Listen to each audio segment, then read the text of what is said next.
Antara amalan yang menyumbang kepada kelestarian alam ialah: yang pertama, pengangkutan mesra alam; yang kedua, konsep 5R; yang ketiga, penjimatan penggunaan tenaga; yang keempat, penggunaan tenaga alternatif yang boleh diperbaharui; yang kelima, pengurusan sisa domestik dan toksik; yang keenam, kawalan biologi; dan yang terakhir ialah penjimatan penggunaan air.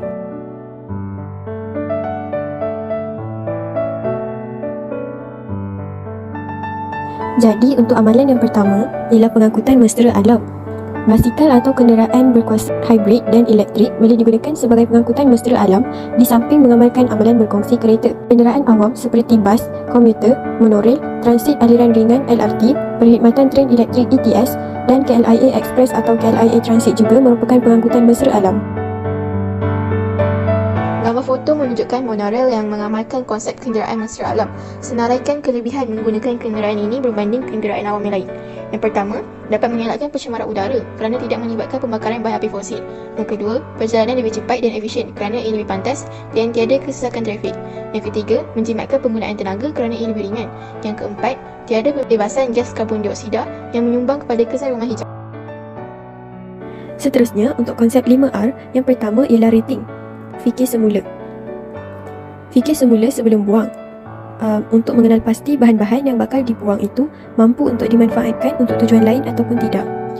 Konsep ini dapat membantu mengurangkan sampah. Konsep yang kedua ialah repair, iaitu baiki semula. Memeriksa dengan teliti untuk tujuan membaiki atau untuk memulihkan keadaan sesuatu alat yang telah rosak dan hanya membuangnya di pusat kita semula setelah tidak dapat dibaiki sepenuhnya. Konsep ini dapat membantu mengurangkan pembuangan sisa pepejal ke persekitaran, memastikan barangan dapat dilepaskan secara berkesan dan mengurangkan penggunaan sumber asli. Konsep yang ketiga ialah recycle, iaitu kita semula. Memproses barangan lusuh atau bahan buangan menjadi produk baru. Contohnya, surat kapal lama diproses menjadi kertas putih baru. Konsep ini dapat mengurangkan kuantiti bahan buangan selain menjimatkan kos perbelanjaan untuk membiayai projek pelepasan bahan buangan. Yang keempat ialah reduce, iaitu kurangkan. Mengurangkan penggunaan pelbagai sumber, terutamanya sumber asli seperti kayu, petroleum serta sumber elektrik dan air. Contohnya, berkongsi kenderaan dapat mengurangkan penggunaan petrol dan mengurangkan pencemaran udara. Konsep yang terakhir ialah reuse, iaitu guna semula. Menggunakan semula barangan atau alatan yang terbuang untuk dimanfaatkan menjadi barangan lain seperti tayar kenderaan dijadikan pasu bunga dan botol plastik dijadikan bekas meletak alat tulis. Uji Media 14, sebagai salah seorang ahli jawatankuasa di kawasan kerjayaan anda, sedangkan bagaimana anda dapat mengaplikasikan konsep 5R supaya masyarakat setempat sama-sama dapat manfaat dari konsep ini beserta contoh yang sesuai. Rating, fikir semula. Yang pertama, mencadangkan masyarakat setempat supaya mengasingkan bahan kertas, kaca dan plastik untuk pelepasan khas. Yang kedua, membuat keputusan sama ada untuk membaiki, menggunakan semula atau mengitar semula sisa pepejal sebelum dibuang. Repair, baiki semula. Mengambil inisiatif untuk membaiki barang yang rosak seperti alat elektrik dan perabot yang memerlukan kos yang lebih rendah berbanding membeli barang yang baru. Reuse, guna semula. Menggalakkan masyarakat untuk mendermakan pakaian terpakai. Yang kedua, menjual barangan perabot atau elektrik yang masih dalam keadaan yang baik dengan harga yang lebih murah ataupun didermakan. Reduce, kurangkan. Kempen berterusan kepada masyarakat, contohnya menggalakkan amalan penjimatan elektrik, mengamalkan penjimatan air dan amalan berkongsi kenderaan. Recycle, kita semula. Menukarkan bahan buangan seperti tayar terbuang kepada tempat tanaman pokok hiasan. Menganjurkan aktiviti membuat bunga hiasan atau bakul daripada bahan kertas dan plastik yang terbuang. Kembali kepada amalan yang menyumbang kepada kelestarian alam yang ketiga, iaitu penjimatan penggunaan tenaga. Pembakaran bahan yang tidak boleh diperbaharui, iaitu bahan api fosil seperti petrol dan diesel, merupakan sumber tenaga elektrik yang utama. Penggunaan tenaga elektrik dengan berhemat dapat mengurangkan pembebasan bahan pencemar seperti gas karbon monoksida. Uji Minda 15. Pelajar menunjukkan poster kempen penjimatan tenaga. Sebagai salah seorang pelajar sekolah yang prihatin dan bertanggungjawab, cadangkan 4 langkah penjimatan tenaga elektrik di sekolah anda. Jawapan: P1. Menyediakan jadual bertugas khas untuk memeriksa dan memastikan semua sumber elektrik ditutup ketika waktu rehat atau balik sekolah. P2.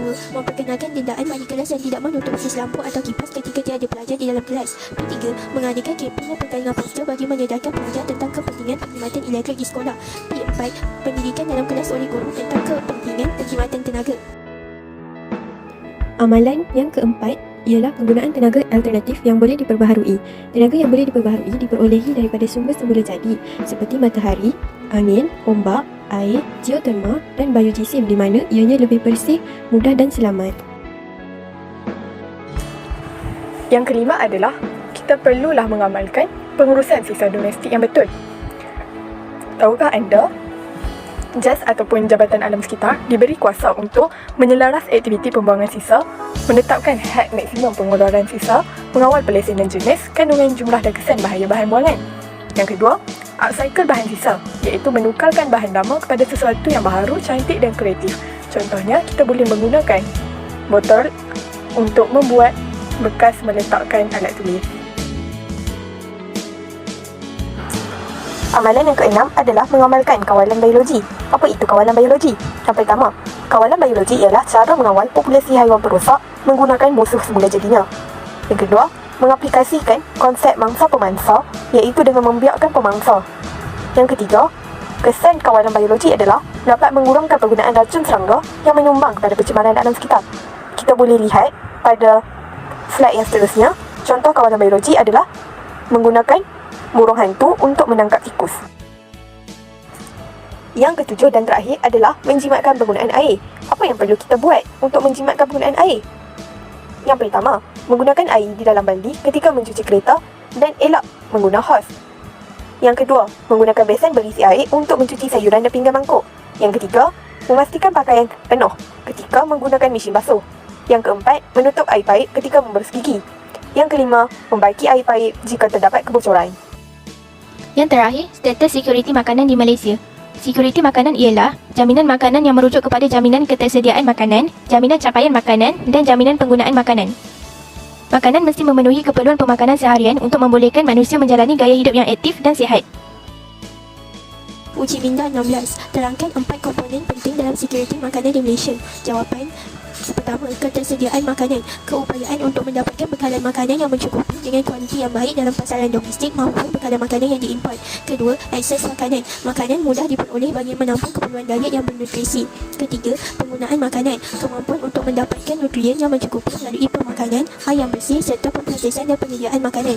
Keempat, kestabilan makanan. Setiap individu mempunyai akses untuk mendapatkan makanan berkhasiat yang mencukupi pada setiap masa.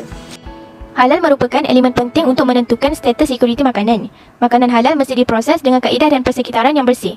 Halal meliputi semua perkara bermula dari ladang hingga ke produk akhir makanan.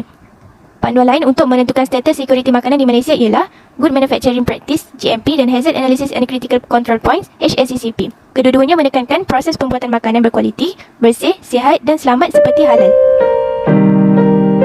Uji minda 17. Kerajaan Akbar menunjukkan isu berkaitan dengan sekuriti makanan di Malaysia. Cadangkan langkah yang patut diambil oleh pihak kerajaan dalam menjamin produktiviti dan sekuriti makanan. Jawapan: 1. Meningkatkan pengeluaran makanan ruci dengan memanfaatkan agrobioteknologi. 2. Meningkatkan usaha pelaburan di luar bandar terutama bidang pertanian, perdagangan dan industri makanan. 3. Membantu petani kecil untuk meningkatkan hasil pertanian dengan membeli khidmat nasihat, menyediakan benih bermutu dan pinjaman moden. 4. Menjalinkan usaha sama kementerian berkaitan IPT awam seperti UPF dan badan swasta untuk menganjur bengkel dan seminar bagi meningkatkan kecekapan produktiviti makanan. 5. Mengurangkan kebergantungan kepada makanan yang diimport dari luar negara terutama yang melibatkan status halal. 6. Mengetatkan undang-undang dan syarat kemasukan makanan dari negara luar untuk kegunaan rakyat tempatan.